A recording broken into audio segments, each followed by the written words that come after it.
Mesdames, Messieurs, bienvenue dans ce Flash Info. Traite des enfants au Burkina, les chiffres sont alarmants. Au cours de la conférence de presse du gouvernement, animée ce 13 septembre 2021, la ministre en charge de la femme, Laurence Marchal-Ilboudo, a brossé l'état de lieu sur le phénomène de la traite des enfants qui semble avoir la peau dure. Au premier trimestre de l'année 2021, ce sont 374 enfants qui ont déjà été interceptés. Attaque Boungou, région de l'Est. 5 morts, des blessés et des portés disparus dans une embuscade. Une mission d'escorte militaire est tombée dans une embuscade mortelle vers Sakwani aux environs de 13h50 dans la commune de Kantiari ce dimanche 12 septembre 2021.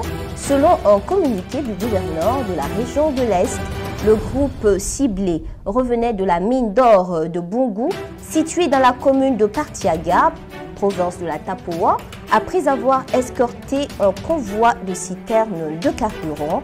Le bilan officiel fait état de 4 gendarmes et un civil tué, de quelques blessés, des portés disparus et de nombreux dégâts matériels. Santé.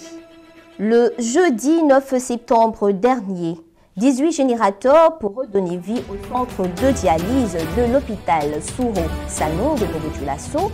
Ces installations qui étaient tant attendues sont acclamées par l'association des dialysés de Bobo. À cela s'ajoute un onduleur offert par le parrain Al-Hassan.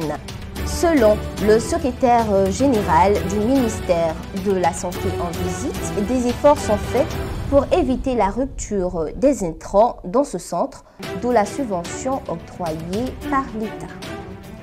Hors de chez nous, en Guinée, une semaine après la prise de pouvoir, une concertation est initiée par le Conseil national pour le redressement et le développement, CNRD, allant du 14 au 17 septembre 2021.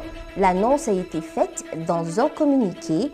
La junte, avec à sa tête le lieutenant-colonel Mamadi Doumbouya, prévoit la série de rencontres entre autres avec la société civile, les partis politiques et les représentants des compagnies minières. Toujours hors de chez nous, au Mali, ce dimanche 12 septembre 2021, aux environs de Manidié, Kolongo, dans le centre de Massina, une patrouille de soldats maliens est tombée dans une embuscade tendue par un groupe armé terroriste non encore identifié. Le communiqué a été fait par l'armée malienne. Le bilan provisoire humain fait état de 5 morts côté Fama et 3 côté terroristes. De plus, 5 véhicules militaires maliens ont été brûlés et 3 véhicules des assaillants ont été détruits. C'est tout pour ce Flash Info. On se retrouve très bientôt.